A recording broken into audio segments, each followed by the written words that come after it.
Thank you, yeah, so I'm gonna ditto what everyone has said so far. It was a wonderful event this Saturday for Fire and Ice. A lot of people, I was telling Audrey when they came in here, felt like I was kind of in New York City during like Christmas, going to High Street. You kind of had like shoulder to shoulder to people, but that was good though. Everyone was downtown, they were having a good time, they were buying things, they were eating things, and they were throwing axes and all that kind of fun stuff. So it was pretty cool. And again, weather was great. So like you said, there wasn't all off nothing here. So outside of that, I know it was brought up again this evening regarding communication, and there's a new board. This is my first meeting here, and I did mention at the reorg, there's been a week or two in between that date and today, but one of the things that we discussed, and it was brought up again this evening, was the ability to properly provide the amplification needed so those who are in attendance can hear everyone who may not be able to project their voices loudly, as for instance myself or Tara or Kim or whomever speaking up here. We'll be looking, I mean, we don't want to invest and waste too much money in this building, but I do know they make, and you can get on Amazon, I'm not saying cheaply, but something that will work with the amplification device that's over there to plug in wirelessly, that they can contain like some little table mics. We'll see how well they work, but that's something that we're gonna look into. The other piece is the historic appointments. I did ask myself a couple times about the specific order. If there is a need from a legal standpoint, whether a body can be appointed prior to an ordinance which cannot be enforced. So what would the body actually be doing if they can't enforce any of the regulations that they would be voting on? If not just to say that we have a body of historic members that are on there to comply with some regulations to move forward with a couple of things. So I guess my biggest question is, from an order, what is the appropriate order needed to get done from a professional legal standpoint so we can clarify this, because it seems to be a point of confusion, I think, also from council and also from members of the public on what needs to get done and what order to comply. What happened in the past. Things happened, they should not have happened. We're at the point now where we're trying to rectify the situation and reinstitute what we have lost. So with that being said, what is that order? Do we have to do an ordinance first? Do we have to have the compliant study done and submitted to the state to be relisted back again before we appoint? Like, what is that particular order? So we can let everybody know. Because this is gonna keep coming up until either one, a commission is done, and then nothing can happen because nothing that they do would be, in the eyes of the government, acceptable because we're not in accordance with the state. So, what needs to get done?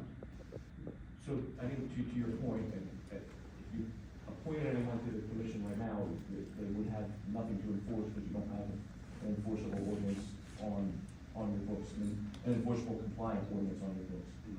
So again, it certainly makes sense, in my view, to have the study done first, figure out what you want to have in your ordinance, adopt the ordinance, and then after that, appoint the members. Again, I know there was reference this evening to this grant, and the grant, I don't know that specific grant, so I don't know what she's necessarily referring to. But if there were some grant that required there to be a commission, but I don't see, just in my experience with grants, I find it unlikely that there would be a grant that we could just create a commission that has absolutely no authority to do anything, and that would somehow enable this grant to be. Right, and that's why I had asked. But again, if there were something along that lines where we could make the church eligible for the grant just by appointing somebody to a board, we could look into doing that. But again, I find it unlikely that there is any grant that just makes a commission that has no enforceable ordinance. That normally would not be a condition of other. And that's just what I'm trying to clarify. I don't think anybody on this council is against adding anybody to the commission. I think it's just a matter of, having a body that can do absolutely nothing, just because it hasn't been there and everyone wants cost, that may not necessarily be the appropriate thing, but I'm gonna yield to the professionals on what the process should be. Perhaps a resolution by council endorsing the application would fill that gap.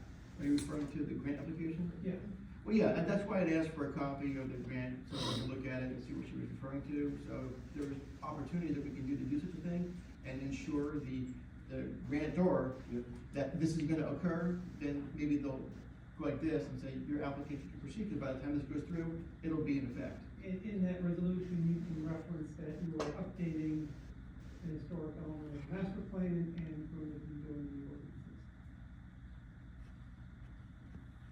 ordinances. Yeah, I mean, that's something that may help That that seems to be situation. what everyone was talking about. Correct. So if you put that in the resolution in regards to that application, it may serve as. May I suggest, since we we will be meeting again before Yes. that application is due, I wonder if we dig in a little further and see if that's helpful. We could do that at the next meeting in time for you to have that in hand for your, submission. I don't know if it's gonna be helpful or not.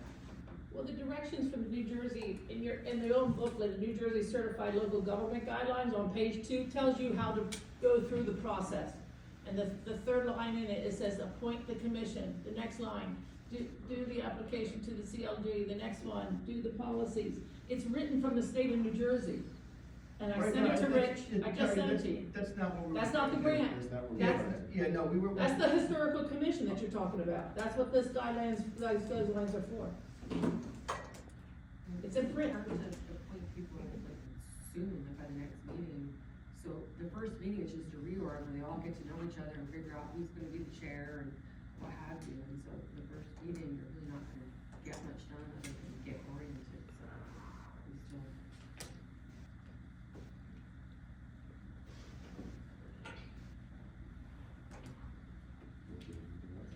I'm kind of relying on the professionals to find the appropriate next steps. Right. I even myself admit I'm a little confused with the process. I know it's what Terry sent me, but I haven't read it yet. Can get you something before the next meeting, with a summary of the. I would say you can get, whatever we can get, the grant that Ms. Sackett is referring to, and. But also not just the grant, just. But I'm saying as is far to as look also- at the specifications of that particular grant, because every grant may be different. But, and also get the resolution to get us something to look through to kind of expedite this particular process too. Understood. To the best of our. We'll try to get you something before. And if there's something like what Terry was referring to, again, I haven't read it, but it's probably that she just, it's on the DEP page. Right. If there is a process that states that the order is, like she stated, we create the commission, even though they have no authority right now. And then we have to apply back to the state for recertification, then we should do whatever that process is that's on there. Sure. So, can we have, before the next meeting, communication between now and know the next meeting is in 2 weeks? Exactly that. Exactly what that entails. Absolutely. Because like everyone mentioned, we have plenty of applicants that apply for the circle. I would agree. Will do. Sorry, that turned into a long comment section. Aside from that, Sorry about that. everyone have a wonderful evening. I did have other things in mind, but I think historic is just on the mind. So, thank you. Cool. Thank you, Mr. Foster. Thank you. All right, I'll wrap everything up. Appreciate everyone coming and attending and having your comments and questions and or concerns, documented. We appreciate that and we don't take it lightly. The one thing I love about being in this position and being on this board is we can agree to disagree a lot of times. And, but the thing is, we always look to find solutions. So whether we have the same opinion or not, that's why we're here. But the thing is, if we can come together and also talk out our situation and talk out our problem and find a solution, I'm for it. In regards to the historical commission, I think, like I said, everyone already spoke, ad nauseum about it so far. But I would agree, we have 12 applicants. All those applicants need to be vetted. And like I said, I wasn't around when that commission was fully established, I don't think. So from my standpoint, it wouldn't be good government not to sit and talk to those individuals that like to be on the committee. I've talked to majority of the people that's on every committee right now. I've had discussions. I've interviewed them, you know, so you have to get to know that person who you're gonna be working with. So I can't blindly appoint somebody without that occurring too as well. And based on what we're trying to figure out here is the foundation of this historical commission. It's been dormant for a while, so it's good that we have conversations about it, but we just can't automatically just start something up because someone said this or someone said that. We gotta go through the process.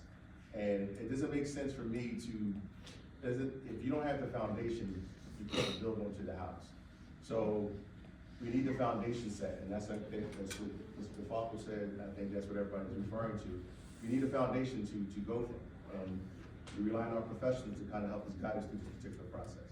So that's where I stand on that, and look, we hope to get something done within the next few weeks, you know, months. I don't know how long it's gonna take, I don't want to put a time frame on it, but we're looking to get something done. I'd like to thank everybody for attending Fire and Ice. It was a great event. I was there in the morning.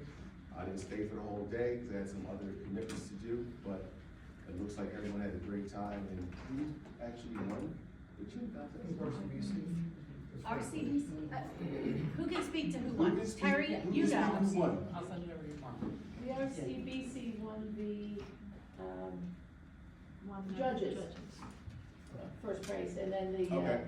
Choritos did the, And Choritos- like the people, the public. People's Best Choice. Choice was And Best So the Choice. judges chose RCBC and the People's Choice was Choritos? People's Choice and Best Presentation. And Choritos. Okay, awesome. I'm glad everyone had a great time. We look forward to continue